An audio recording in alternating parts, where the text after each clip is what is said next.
आप लोग सभी टाइम से ज्वाइन किया करें। मेजॉरिटी करते भी हैं, लेकिन क्विज़ भी अटेंड करें और गीत, योग सब कुछ ज़रूरी है, क्योंकि जिस हलचल में हम सारे दिन रहते हैं उस हलचल से निकलकर हम मंथन सुनने के लिए भी बुद्धि को प्रिपेयर करें। उसके लिए मिनिमम 20-25 मिनट पहले प्रिपरेशन चाहिए। अगर वो भी नहीं होती तो फिर ऐसे ही सुन लेंगे बीच में, है ना। कई ऐसे, है ना, कईयों की ठीक है, कभी कोई देर हो गई वो अलग बात है, लेकिन कई ऐसा समझते हैं कि मंथन तो इतने टाइम तक शुरू होता है तो हम पहले ज्वाइन करके टाइम वेस्ट क्यों करें, है ना। तो ऐसा नहीं है कि ज़्यादा अक्ल आ गई है हमें और कराने वाले को नहीं मालूम, है ना, ऐसा नहीं है। इस सब हर विधि के पीछे एक कारण है, उसको समझ कर चले। एक तो देखो, हम घर के वायुमंडल से ही क्लास करते हैं तो ऑब्वियस है कि वहाँ पर इतना तो शांति का वायुमंडल नहीं होता ना। तो कम से कम अपनी बुद्धि को थोड़ा न्यारा करें। उसके लिए भी हमें क्या चाहिए, थोड़ी प्रिपरेशन चाहिए। और जब बैठते हैं तो एक बिल्कुल न्यारे होके बैठे, फिज़िकली भी, छत पे, कहीं भी जहाँ आपको ऐसा लगे कि हम साइलेंस में बैठ के और सुन सकते हैं, पढ़ सकते हैं, वहाँ बैठे, न्यारे होके बैठे और अपनी तैयारी 5:20 से ही, या जो शाम को करते 7:20 से ज्वाइन कर ले, लेट ना करें। तो थोड़ा जब क्विज़ करते हैं तो चलो मानो मुरली याद भी नहीं है तो क्विज़ एक माध्यम है रिवीजन करने का भी, है ना। देखो, क्विज़ में इसीलिए इस प्रकार के 4-4 ऑप्शन डिटेल में दिए जाते हैं कि मानो उस दिन की मुरली याद भी नहीं है तो भी क्विज़ पढ़ते पढ़ते भी कम से कम भी आप सोचो 10 × 4 40 पॉइंट तो रिवाइज हो ही जाते हैं, है ना।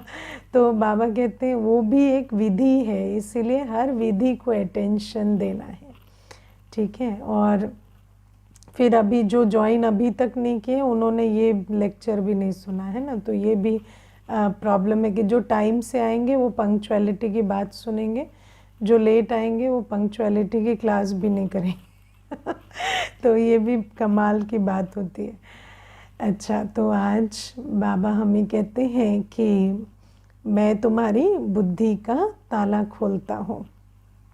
तो सबसे बड़ी बात है कि जब ताला बंद होता है तो फिर ताला खुला है या बंद हुआ है वो पता भी नहीं चलता तो बाबा कहते जिसकी बुद्धि का ताला खुला है उसको ही मालूम पड़ता है अच्छा इसका बंद है, लेकिन जिसका बंद है उसको नहीं पता चलता कि बंद है या खुला है। जैसे कल भी बाबा ने कहा ना, उल्टे कर्म भी करते हैं और ये भी समझ नहीं आता कि विकर्म बन रहा है, तो ये हाल होता है।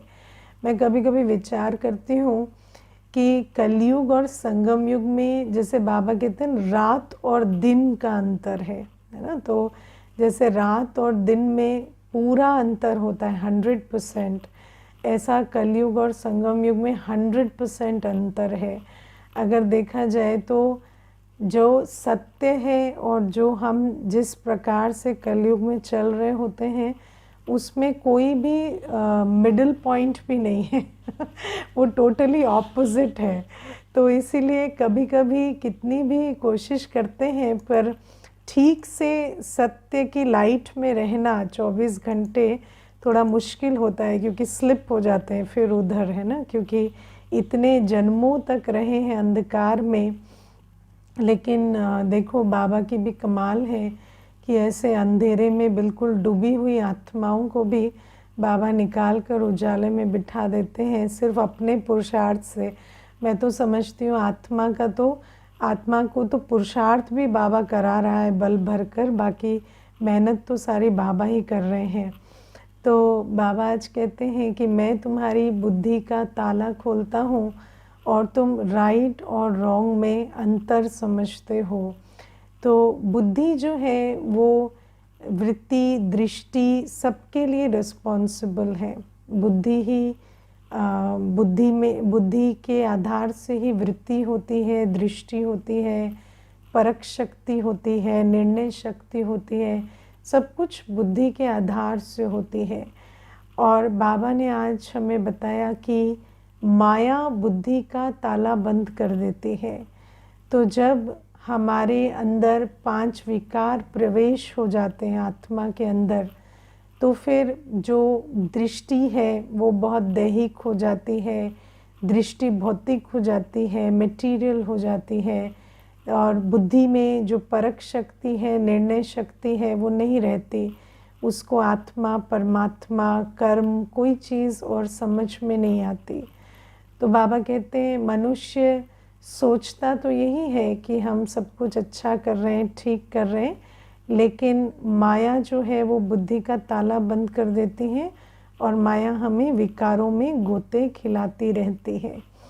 तो आज मैं सुबह भी सुना रही थी कि देखो माया जो है वो हमें ऐसे फील कराती है कि हम जो भी कर्म कर रहे हैं वो श्रेष्ठ कर्म कर रहे हैं, लेकिन वास्तव में जो बाबा आज कहते हैं ना कि हर संकल्प विकल्प बन रहा है।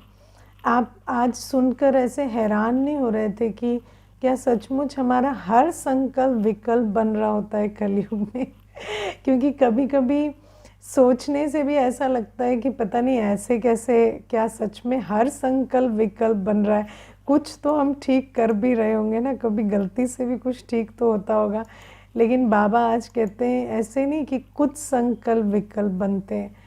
रावण राज्य में जब माया बुद्धि को ताला लगा देती है, हमारा हर संकल्प विकल्प बनता है। एवरी थॉट है ना, एवरीथिंग वी डू वो विकर्म बनता है और हर संकल्प विकल्प बनता है। क्योंकि बाबा हमें कहते हैं कि हर संकल्प का बीज क्या है? विकार है ना? कोई भी ऐसा संकल्प नहीं होता रावण राज्य में जिसका बीज विकार नहीं होता, है ना। मनुष्य खटिया पकड़ के बैठा है तो क्यों बैठा है? आलस में, है ना। उठा, सोचता है नौकरी करने जाऊं तो क्यों? लोभ के कारण है ना। फिर सोचा खाली काम कर रहा हूँ, फैमिली को तो टाइम ही नहीं दे रहा, तो अटैचमेंट के कारण फिर आता है और इधर बैलेंस बनाता है। फिर सोचता है मेरा तो वर्क लाइफ बैलेंस बहुत अच्छा है, लेकिन वास्तव में वर्क लाइफ बैलेंस अच्छा नहीं है। हमें माया पूरा मेन्यू देती है ना। ये पसंद नहीं आ रहा, आज स्वाद बदल लो, आज इस विकार में गोता खाओ, है ना। कल काम के लिए तंग हो रहे थे, आज संबंध में थोड़ी खिटपिट करो, आज इसकी चिंता में रहो। कल पैसे की चिंता में परेशान हो रहे थे, आज बच्चे की चिंता में हो जाओ। लेकिन एक दुख से, एक विकार से या एक इंद्रिय सुख से दूसरे इंद्रिय सुख पे हम ऐसे जंप करते रहते हैं। अगर हम कलयुगी जीवन को देखें तो कलयुगी जीवन विकारों का एक बुफे है।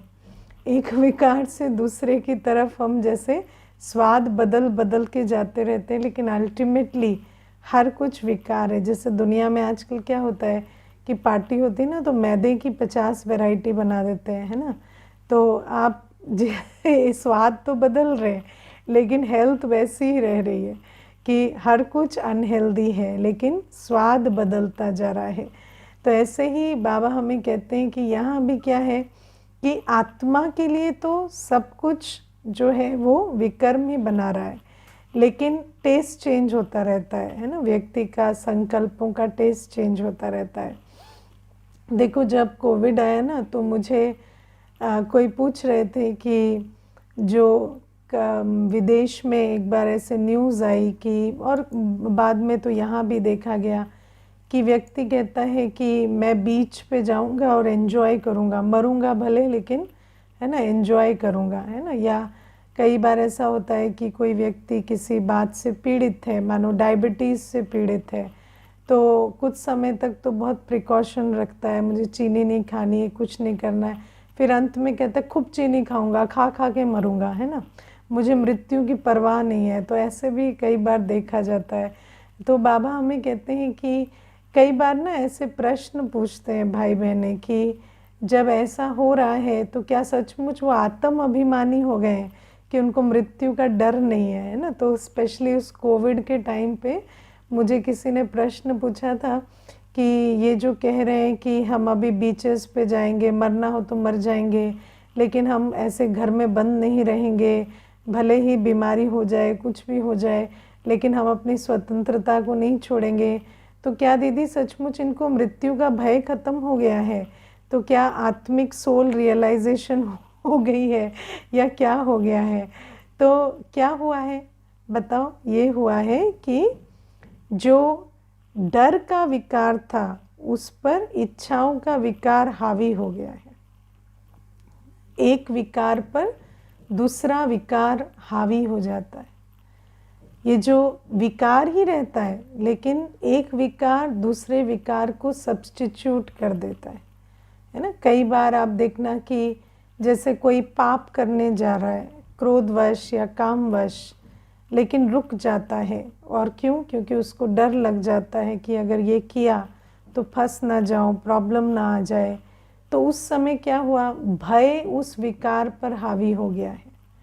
लेकिन ऐसा नहीं कि उसकी कोई ज़मीर जाग गया है नहीं ज़मीर नहीं जागा है, भय के कारण रुक गया है। तो लेकिन ये जो एक विकार से दूसरे, कई बार आप देखना कि कोई माता होती है, कोई पिता होता है, उसका बच्चा जब ट्रबल में होता है।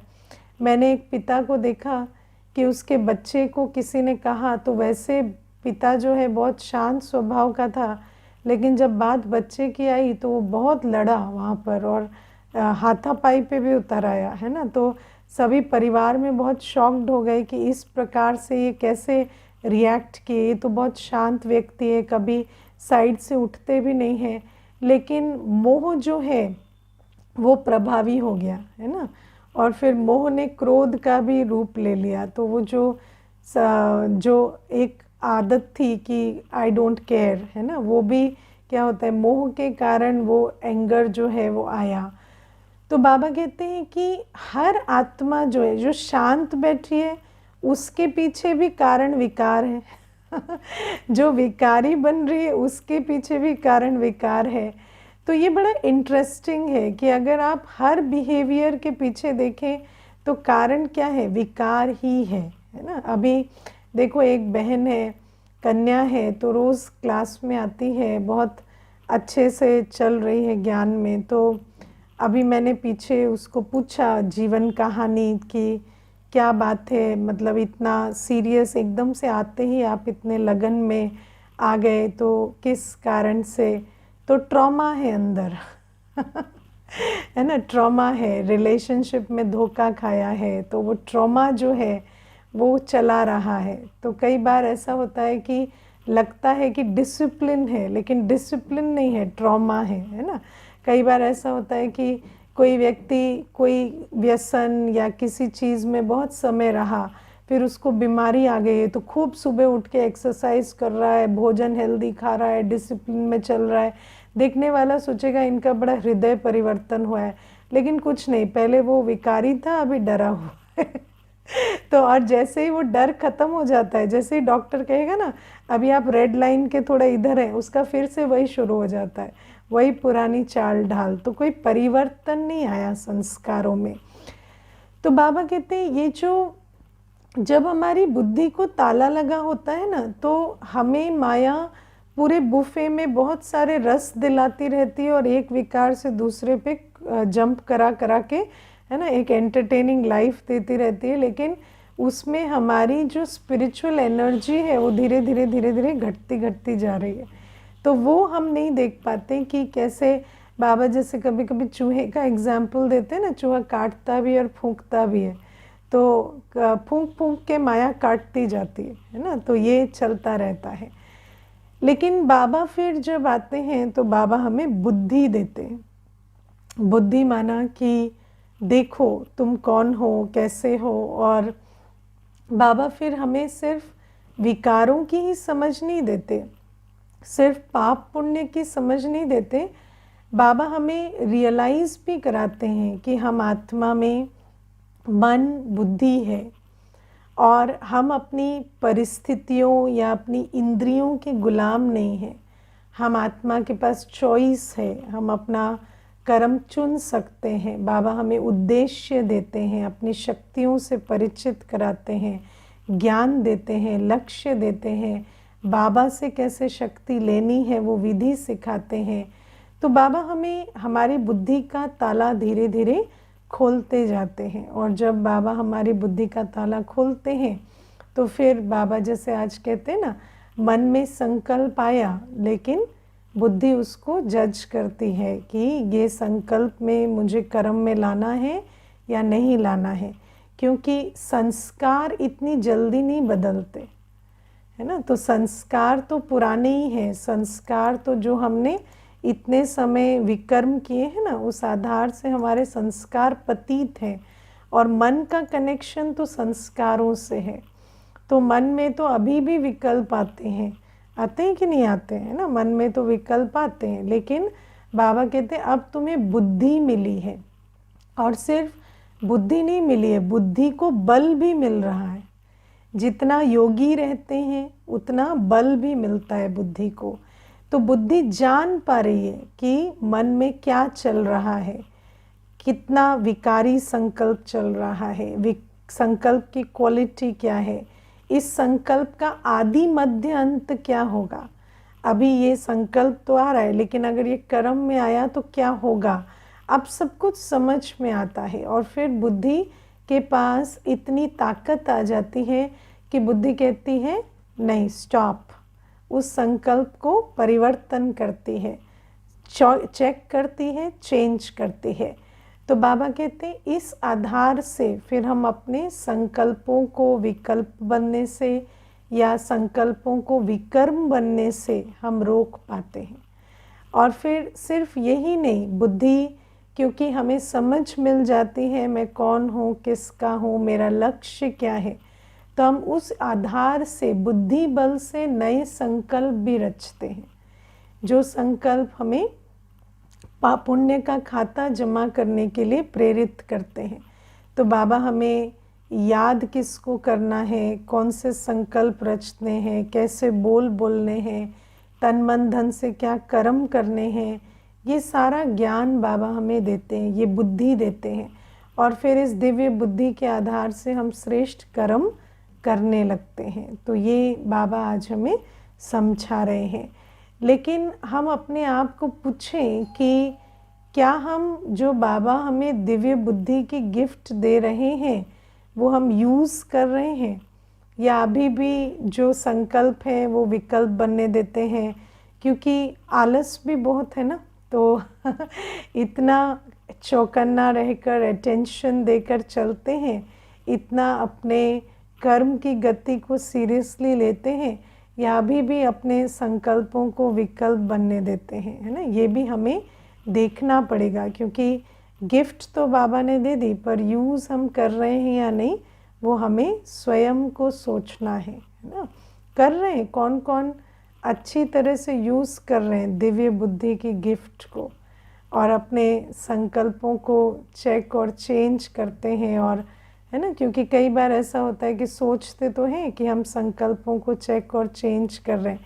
देखो, मुझे आज एक कन्या बहुत अच्छी बात कह रही थी कि मैं ना दीदी पहले सोचती थी कि मैं पहले अट्रैक्ट करती थी कि मतलब मेरे अंदर चेक एंड चेंज नहीं था, तो मैं सिर्फ सोचती थी मेरी शादी हो जाए, है ना। लेकिन अब मैं सोचती हूँ मेरी किसी अच्छे व्यक्ति से शादी हो जाए। तो मैंने अपने संकल्पों को चेक और चेंज किया है। तो अब मैं सोचती हूँ किसी से भी नहीं, कोई ठीक ठाक है ना, तो मैं वो इमेज बनाती हूँ, विजुअलाइज करती हूँ कि वो उससे शादी हो जाए। तो इस प्रकार से तो कई बार क्या होता है, माया फिर भी कैसे गोते खिलाती रहती है ना, कि अभी भी विकार ही ड्राइव कर रहा है, लेकिन हमें समझ नहीं आ रहा है। तो मैंने उसको कहा कि देखो, एक चीज़ आप समझ लो कि अगर आप किसी को ढूंढ रहे हैं, मतलब आप खाली हैं, ना, इच्छा माना खालीपन। और अगर आप खाली हैं तो आप किसे अट्रैक्ट करेंगे? जो खाली है। सीधी बात है। आप अगर ढूंढ रहे हैं तो आप गलत कोई ढूंढेंगे। आप ढूंढ रहे हैं माना आप खाली हैं, और आप खाली हैं तो किसको अट्रैक्ट करेंगे? जो खाली है। और अगर आप भरपूर हैं तो आप नहीं ढूंढ रहे हैं, और अगर आप नहीं ढूंढ रहे हैं तो आप किससे मिलेंगे? जो भरपूर है ना। लेकिन अगर आप ढूंढ रहे हैं तो आपको कभी कोई राइट नहीं मिलेगा। इसीलिए बाबा कहते हैं कि सतयुग में हम भरपूर हैं, आत्मा संपन्न है। हाँ, तो लक्ष्मी को नारायण, नारायण को लक्ष्मी मिल जाते हैं ना, ढूंढना थोड़ी पड़ता है। ढूंढेंगे क्या वहाँ? मैट्रिमोनियल निकालेंगे? नहीं, अपने आप जो आपका जो और अगर वैसे भी देखें दुनिया के हिसाब से भी, तो आप जैसे हैं आप वैसा ही अट्रैक्ट कर रहे हैं। पर और उसके बाद आप जितना खुद को नापसंद करते हैं उतना ही उनको भी कर रहे हैं। तो कोई बड़ी बात नहीं हो रही है। जितना आप स्वयं से असंतुष्ट हैं उतना ही उससे भी असंतुष्ट है ना, क्योंकि डिससैटिस्फैक्शन जो है वो अपनी स्पिरिचुअल जर्नी के बारे में। तो बाबा हमें जो बुद्धि दे रहे हैं ना, उसको हमें समझना है। आज बाबा ने हमें बहुत अच्छा एक नियम बताया, बड़े आदमी का फर्नीचर अच्छा होता है ना। जब हम सतो प्रधान होंगे तो हमारे आसपास संबंध, प्रकृति, सब कुछ सतो प्रधान होंगे। लेकिन हम सोचें कि हम खुद को ना बदलें, अपने आप को योग और पवित्रता के बल से सतो प्रधान ना बनाएं, और प्रकृति को और आत्माओं को डिफरेंटली अट्रैक्ट करें, वो नहीं हो सकता। तो बाबा हमें हर चीज़ की बुद्धि दे रहे हैं, हर चीज़ का नियम समझा रहे हैं। पर अगर हम उन नियमों को समझ कर नहीं चलेंगे तो बाबा कहते हैं तुम पुरुषार्थ तो बहुत करोगे, जैसे तुम कलयुग में भी करते आए। तो जैसे मैंने आपको बताया, कामवश, क्रोधवश, लोभवश, मोहवश कर्म करते, इच्छाओं वश आप मेहनत करेंगे तो इच्छा पूरी नहीं हो जाएगी। बाबा कहते अच्छा बनने से इच्छा पूरी होगी, इच्छा के पीछे भागने से इच्छा पूरी नहीं हो जाएगी। अच्छा बनना माना बाबा की श्रीमत पे चलना। बाबा की श्रीमत पर चलने के लिए पहले इच्छाओं को छोड़ना पड़ेगा। जब इच्छाओं को छोड़ देंगे, बाबा कहते हैं जैसे सूर्य के से पीठ कर लो तो परछाई अपने आप है ना सामने आती है। पहले सूर्य से पीठ करके चलो तो परछाई आगे आगे भागती है, लेकिन सूर्य के सम्मुख हो जाओ तो परछाई पीछे आती है।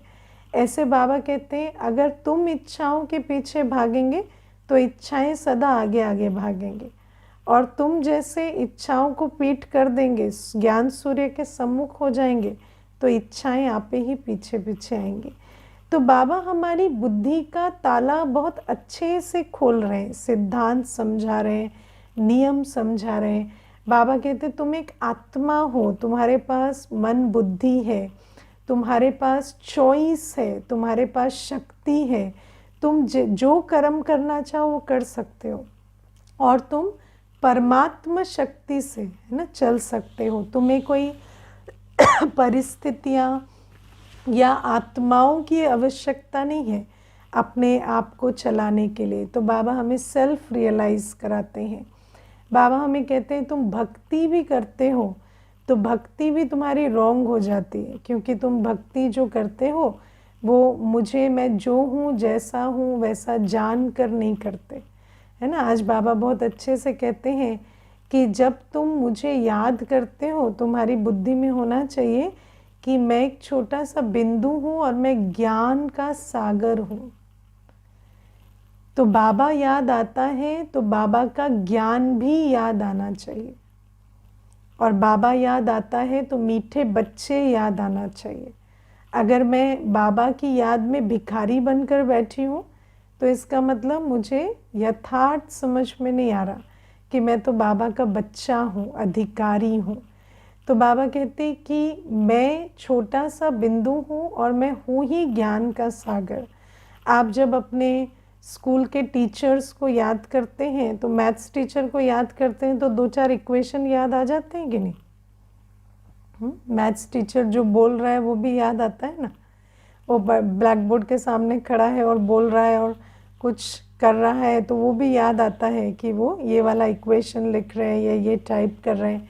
तो हर आत्मा और उसकी जो पर्सनालिटी है वो एक साथ याद आती है, और जब वो याद आता है तो पर्सनालिटी भी याद आती है ना। जैसे मुझे कई बार मिताली बहन कहती है, वो आपकी याद आई तो मुझे याद आया आप कह रहे थे चने भिगोने थे, वो मैं भूल गई थी, तो फिर जैसे ही आपका ख्याल आया तो मुझे ये भी याद आ गया कि ये भिगोना था, दीदी कह रही थी, है ना। क्योंकि जब आप बैठे हो, आप कुछ कह रहे हो, तो जब आपकी स्मृति आएगी तो उस वाचा की भी स्मृति आएगी, आपकी स्मृति आएगी तो सावधानी की भी स्मृति आएगी। ऐसा नहीं है ना, जैसे पेरेंट्स को याद करते तो याद आता है ना कि इन्होंने कहा है कि 9 बजे के बाद बाहर नहीं रहना है, तो जैसे ही पेरेंट्स को याद करेंगे ना तो घड़ी देखेंगे, अच्छा 9 तो नहीं बज गए।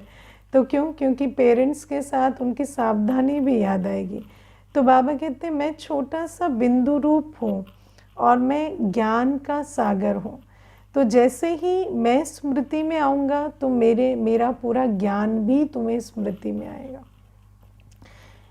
God is what God says, आप उसको दोनों को अलग नहीं कर सकते। और अगर बिना बाबा के भगवानुवाच के बाबा याद आ रहा है तो वो बाबा नहीं है। आपने बाबा को देखा है? बाबा को सुना है ना? बाबा को सुना है, समझा है, देखा नहीं है। तो जब बुद्धि से बाबा को याद करते हैं तो जो सुना है, समझा है, वो भी याद आएगा ना, क्योंकि बाबा के साथ हमारा जो संपर्क है, जो संबंध है, वो है ही भगवानुवाच के आधार से। तो भगवान और भगवानुवाच, है ना। आज जैसे किसी आर्टिस्ट की आपने सिर्फ आवाज़ सुनी है तो आपको वो आर्टिस्ट का नाम याद आती है, उसकी आवाज़ याद आती है ना। तो बाबा कहते हैं ऐसे ही मैं हूँ ही भगवानुवाच सुनाने वाला, मैं आकर तुम्हें ज्ञान सुनाता हूँ। मेरा फर्स्ट पॉइंट ऑफ कांटेक्ट तुम्हारे साथ ज्ञान का है। तो जब भी तुम मुझे याद करते हो तो तुम्हें ज्ञान का सागर याद आना चाहिए। और मैं सत्य हूँ, चैतन्य हूँ। बाबा कहते मैं भी मन बुद्धि सहित हूँ। तो जैसे तुम्हें जब हम किसी व्यक्ति को याद करते हैं तो हमें उसकी सोच भी, उसके साथ भी संपर्क होता है ना, कि ये सोच रहे हैं, ये बोल रहे हैं, ये इनके मन में चल रहा है। तो बाबा कहते हैं मेरी आशाएं, मेरी तुम्हारे प्रति शुभ भावना, मेरा स्नेह, सब कुछ तुम तक पहुंचता है जब तुम मुझे याद करते हो। लेकिन भक्ति में जब हम बाबा को याद करते थे तो हमें परिचय नहीं था, तो वो याद भी क्या हो जाती, अयथार्थ हो जाती। इसी कारण से भक्ति में आत्माएं भगवान को याद करते करते दुखी हो जाती है ना, निराश हो जाती हैं, कभी कभी तो भगवान पे क्रोधित हो जाती हैं। क्यों? क्योंकि उनकी जो मनोकामनाएं हैं वो यथार्थ नहीं है। वो जो भगवान से चाहते हैं वो कर्तव्य भगवान करता नहीं। मानो कोई कहे मुर्दे को जिंदा कर दे भगवान, और रोता रहे, पीटता रहे वहाँ, तो जिंदा थोड़ी करेगा बाबा, वो तो कर्तव्य नहीं है बाबा का। तो क्या कहते हैं, भगवान ने हमारा दिल तोड़ दिया या धोखा दे दिया, लेकिन बाबा ने नहीं दिया, तुम्हारे अज्ञान ने दिया। तो बाबा कहते हैं ये सारी बातें तुम्हें समझनी होती है। जड़ और चैतन्य में भी बाबा अंतर समझाते हैं कि देखो जैसे पिंड है वो भी बढ़ता है ना, पेड़ भी बढ़ते हैं, पहाड़ भी बढ़ते हैं, लेकिन वो चैतन्य नहीं है। और एक साइंटिस्ट थे निकोला टेस्ला, जिन्होंने इस पे बहुत रिसर्च की और उन्होंने बताया कि इसमें एक ईथर एलिमेंट होता है, 5 एलिमेंट्स में, 5 तत्वों में, जो आकाश तत्व जिसे हिंदी में कहते हैं, वो रिस्पॉन्सिबल है इस एनर्जी के एक्सचेंज के लिए। लेकिन बाबा कहते चैतन्य माना मन बुद्धि, मन बुद्धि माना संकल्प रचने और परिवर्तन करने की शक्ति, है ना। लेकिन क्या पेड़ को पढ़ा के, पेड़ के सामने अगर बैठेंगे और 2 साल उसको पढ़ाएंगे कि तुम्हारे सामने कोई भी नेगेटिव एनर्जी आए तुम उसे चेंज करके पॉजिटिव बना देना, तो सीख जाएगा? नहीं सीखेगा। क्यों? क्योंकि उसके पास बुद्धि नहीं है, उसके पास परख शक्ति, निर्णय शक्ति नहीं है, उसके पास सोच समझ के कर्म को चूज करने की शक्ति नहीं है। लेकिन पेड़ में, भोजन में, सब में ये शक्ति है कि वो एनर्जी को ले सकते हैं। पॉजिटिव एनवायरनमेंट में अच्छा ग्रो करेंगे, नेगेटिव एनवायरनमेंट में कम ग्रो करेंगे। तो एनर्जी को रिसीव करने की ताकत प्रकृति में भी होती है, लेकिन एनर्जी को क्रिएट करने की, शिफ्ट करने की ताकत, जिसको कहते हैं मन और बुद्धि, क्रिएट करने की ताकत को कहते हैं मन और शिफ्ट करने की ताकत को कहते हैं बुद्धि। तो बाबा कहते हैं चेक और चेंज बुद्धि करती है, क्रिएट मन करता है। तो वो जो ताकत है वो तुम में है, वो कैपेसिटी, वो एनर्जी, वो शक्ति, वो हम बच्चों में है। और वो हम भी कैसे हो गए थे? पेड़ हो गए थे ना। हाँ, अच्छे एनवायरनमेंट में अच्छे, बुरे में बुरे। तो बाबा अब आकर हमारी वो शक्ति जागृत करते हैं कि तुम पेड़ नहीं हो, तुम मेरे बच्चे हो। तुम्हारे अंदर उससे ज़्यादा ताकत है, तुम्हारे पास चॉइस है, तुम्हारे पास क्रिएटिव पावर है, तुम्हारे पास पावर टू चेंज है। तो वो बाबा आकर जागृत करते हैं। इसी के लिए बाबा हमें इतनी समझ, इतनी शक्ति, इतनी युक्ति देते हैं, जिससे हमारे पास वो चॉइस आ सके, रीएक्टिवेट हो सके, जिसको हमने खो दिया है। और बाबा आज हमें कहते हैं कि दुनिया में तुम तो ये समझते हो कि तुम पापात्माओं को खिलाकर बहुत पुण्य कर रहे हो, लेकिन पापात्माओं को खिलाने से पुण्य नहीं मिलता। ब्राह्मणों को खिलाते हैं, उनकी जीवन कैसी है? 5 विकारों से भरपूर है आज, है ना। तो आज आप देखो कि भले ही मंदिर में भी पुजारी रहते हैं, कोई पवित्रता का पुरुषार्थ नहीं करते, है ना। ब्राह्मण कहलाते हैं लेकिन कोई पवित्रता की बात नहीं होती, या जीवन में काम विकार पर जीत पाने की कोई चेष्टा नहीं होती। मुझे याद है, मैंने कई बार ये क्लास में बात भी सुनाई है। एक बार एक मंदिर था पास में जहाँ हम सेवा करते थे, तो उस मंदिर का परिसर बहुत बड़ा था। तो मुझे लगा कि हम वहाँ प्रोग्राम करें तो अच्छा रहेगा। तो मैंने वहाँ मैं गई और मैंने उस मंदिर के जो पंडित थे, जो संभालते थे मंदिर का कारोबार, उनको पूछा कि हम यहाँ प्रोग्राम कर सकते हैं। तो उन्होंने बहुत हैप्पीली हाँ किया, हाँ कर सकते हैं। फिर मैं बातचीत कर रही थी तो मैंने देखा एक छोटा सा कमरा था साइड में। तो मैंने कहा आप इसी कैंपस में रहते हैं? तो कहते हैं हाँ। तो मैंने कहा कौन कौन है घर में? तो कहते मैं हूँ, मेरी पत्नी है और बच्चे का पुरुषार्थ चल रहा है। तो है ना, तो मैंने अपने मन में सोचा कि चलो क्या करना है उसकी अक्ल नहीं है, क्या कहना है उसकी तो होनी चाहिए। लेकिन व्यक्ति जो है जब विकारों में होता है तो उसको ये भी समझ नहीं आता कि मैं एक्चुअली जो हूँ विकारों में हूँ और कोई अपने स्वधर्म में स्थित नहीं हूँ।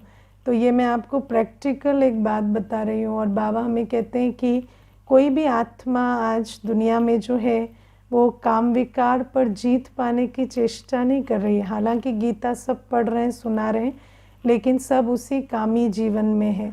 और काम विकार है तो बाकी विकार तो डेफिनेटली है। और बाबा कहते तुम सोचते हो कि तुम पतितों को खाना खिलाकर और अपना पुण्य कमा रहे हो, तो ऐसा नहीं है। तो इसीलिए बाबा हमें समझाते हैं कि पतितों को दिया हुआ दान पाप कर्म बना रहा है, इस बात को भी हमें समझ कर चलना है। फिर बाबा हमें कहते हैं कि दुनिया में तुम्हारे पुनर्जन्म की बात किसी को नहीं पता। गीता में हम सुनते हैं कि भगवान कहते हैं हे अर्जुन तुम अपने जन्मों को नहीं जानते, मैं तुम्हें तुम्हारे जन्मों से परिचित कराता हूँ। लेकिन बाबा कहते हैं कोई ये नहीं जानता कि वो एक अर्जुन की बात नहीं है। मेरे ये सारे बच्चे जो ये नहीं जानते थे कि ये देवकुल की आत्माएं हैं, मैं इनको इनके जन्मों से परिचित कराता हूँ। तो ये भी बुद्धि का बाबा हमें ताला खोलते हैं कि तुम कोई बंदर नहीं थे, कोई जानवर नहीं थे, तुम साधारण नहीं हो, तुम्हारे अंदर दैवी गुण हैं जो अभी मर्ज हो गए हैं, उनको इमर्ज करो, बस स्मृति में लाओ कि मैं कौन सी आत्मा हूँ, तो वो गुण जैसे इमर्ज होते जाएंगे। और फिर बाबा आज अंडरलाइन कराते हैं कि मैं तुम्हें माया का भी ज्ञान देता हूँ, है ना, कि ऐसा नहीं है कि ये नहीं समझो कि माया नहीं आएगी, क्योंकि मैं ऐसा समझती हूँ कि एक तो मनुष्य के जीवन में आज दो बड़ी बातें हैं। लौकिक जीवन में मनुष्य ये नहीं समझता कि मैं एक आत्मा हूँ और मुझ पे 63 जन्मों के विकर्मों का बोझ है, तो वो कोई भी बात आती है तो बहुत क्यों क्यों करता है, और क्यों क्यों करने में इतनी एनर्जी लगाता है कि उस बात को पार करने के लिए जो उसको साइलेंस की शक्ति चाहिए, बाबा की याद की मदद चाहिए, वो खींच नहीं पाता। तो ये एक बहुत बड़ी समस्या है, ये क्यों क्यों, क्योंकि ज्ञान नहीं है, तो बुद्धि का ताला खुला हुआ नहीं है कि हम 84वें जन्म में बैठे हैं, 63 जन्म के विकर्म हैं, तो ऑब्वियसली वो आएंगे शरीर के रूप में, संबंध के रूप में, परिस्थितियों के रूप में। तो जब वो आते हैं तो हमें क्यों क्यों नहीं करना है, हमें समझ से, बाबा की शक्ति से उसे पार करना है। तो ये एक लौकिक जीवन की बहुत बड़ी समस्या है जो ज्ञान से हल होती है। जब ज्ञान आ जाता है तो हमें मालूम होता है कि हमने 21 जन्म तो दैवी कुल में लिए, लेकिन 63 जन्म हमने विकारों के वश कर्म किए, और क्योंकि वो कर्म किए हैं तो वो कर्म सामने तो आएंगे, और जब वो आएंगे तो हमें जैसे पुराना लोन सामने आता है तो अपने नए धन से उसको चुक्त करना होता है। ऐसे याद की कमाई से, पवित्रता के बल से, ज्ञान की शक्ति से हमें इसे पार करना है। तो ये एक समझ है जो हमें बाबा बहुत अच्छे से समझाते हैं। देखो, समस्याएं किसके जीवन में नहीं आती है ना, लेकिन समस्याओं को प्रश्न चिन्ह लगाकर उसको और डिफ़िकल्ट बनाना, या समस्याओं को बहाना बनाकर रुक जाना, या समस्याओं को बहाना बनाकर अपनी जर्नी को पीछे ले जाना, ये कर्म हम ब्राह्मण नहीं करते, है ना। ऐसा नहीं है कि आज आप किसी की भी जीवन कहानी सुने, दादियों की, बाबा की, मम्मा की, कितने पेपर उन्होंने दिए, लेकिन ज्ञान बल है, योग बल है, पवित्रता का बल है, तो वो तूफान तोहफा बन गए, है ना। आज वो तूफान ही अनुभवी बनाए, उन्हीं परिस्थितियों के समक्ष कई बाबा की बातें जो है वो समझ आई, अनुभव के खजाने मिले। तो बाबा कहते हैं ये एक चीज़। दूसरी चीज़, जब हम पुरुषार्थ करेंगे तो माया तंग करेगी, है ना। पुरुषार्थ में माया विघ्न न डाले, ऐसा नहीं होगा। आप समझते हैं कि आप अमृत वेला उठेंगे, मुरली सुनेंगे, सेवा करेंगे, योगी बनेंगे तो आपको चारों तरफ से फूलों के हार चढ़ा जाएंगे, ऐसा कुछ नहीं होगा, है ना। आप विकारी बनेंगे तो आप पर बहुत फूलों के हार चढ़ाए जाएंगे, क्योंकि आपके विकारी बनने से मनुष्य को फ़ायदा होता है। लेकिन आप पवित्र बनेंगे, योगी बनेंगे, किसी को कोई फ़ायदा नहीं होगा, सबका नुकसान होगा, है ना। क्योंकि वो जो आपसे इमोशनल या कोई भी चीज़ ले रहे थे, सस्टेनेंस, वो अब नहीं ले पाएंगे। तो बाबा कहते हैं इसके लिए तुम्हें समझना होगा कि माया पुरुषार्थ में बहुत तंग करेगी। जब भी आप पवित्र बनेंगे, योगी बनेंगे, तो कई पेपर आएंगे बाहर से, अपने संस्कारों से, शरीर से, कई प्रकार के पेपर आएंगे। लेकिन बाबा कहते हैं तुम्हें भी दृढ़ निश्चय से चलना होगा। पहले तो परख शक्ति रखनी होगी, भूलना नहीं है कि माया आएगी, है ना। कई बार बच्चे ऐसा सोचते हैं हम कुछ ठीक नहीं कर रहे क्या जो ऐसे पेपर आ रहे हैं। नहीं, आप बहुत कुछ ठीक कर रहे हैं, इसीलिए पेपर आ रहे हैं है ना। एग्ज़ाम अच्छा, टफ एग्ज़ाम कौन देता है? अच्छा स्टूडेंट देता है ना। टफ क्वेश्चन पेपर अच्छा स्टूडेंट देता है। तो बाबा कहते हैं ये नहीं सोचना कि माया तंग कर रही है तो हम कुछ गलत कर रहे हैं, नहीं, पर हम माया से हार रहे हैं तब प्रॉब्लम है।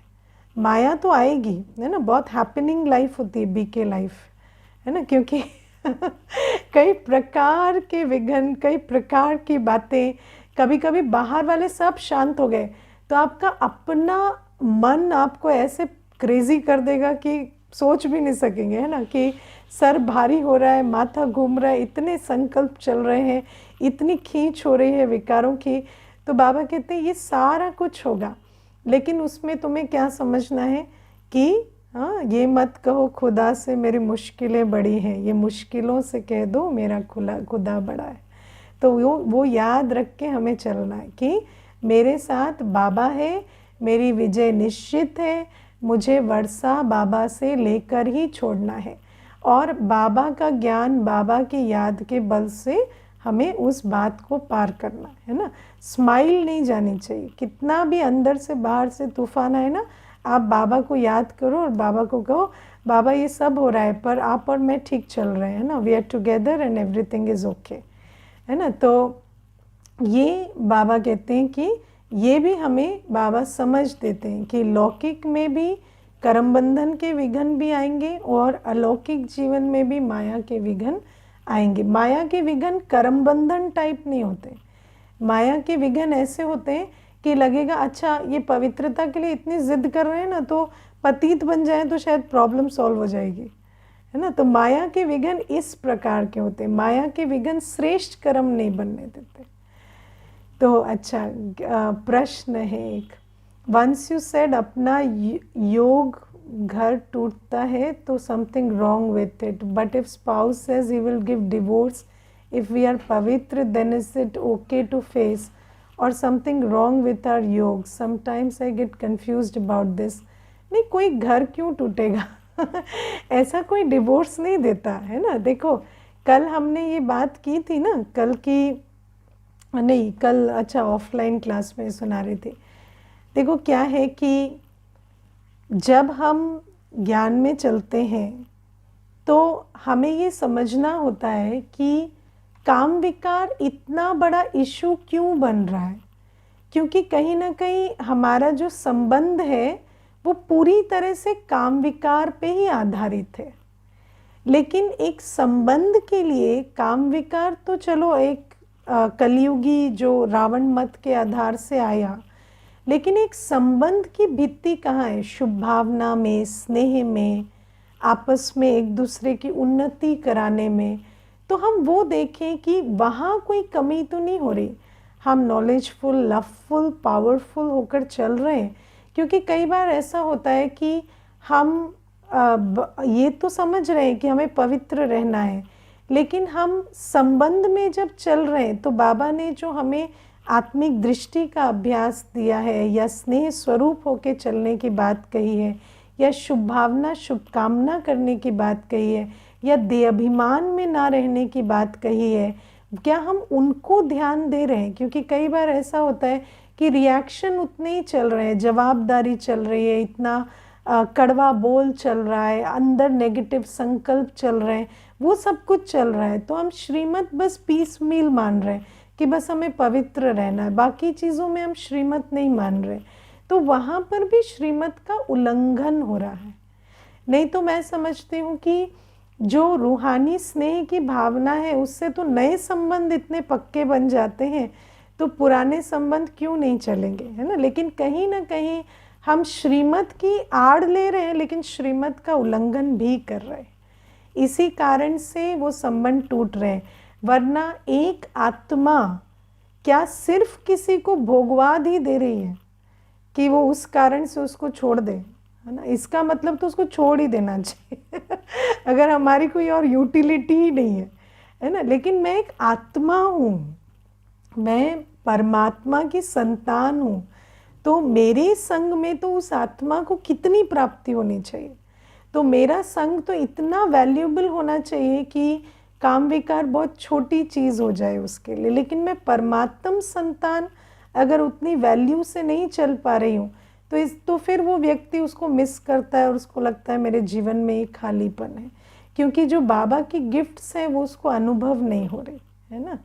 तो बाबा कहते इतना मीठा, इतना प्यारा हमें रहना है कि सामने वाले को लगे कि क्या है, काम बेकार है ना, इनसे जो हमें मिल रहा है वो तो कहीं नहीं मिलता, ईश्वरीय खजाना। ओके, ओम शांति। लेकिन दृष्टि बदलने में टाइम लगता है, लेकिन उसके लिए अपनी स्थिति को एक रस रखना पड़ेगा। ओके।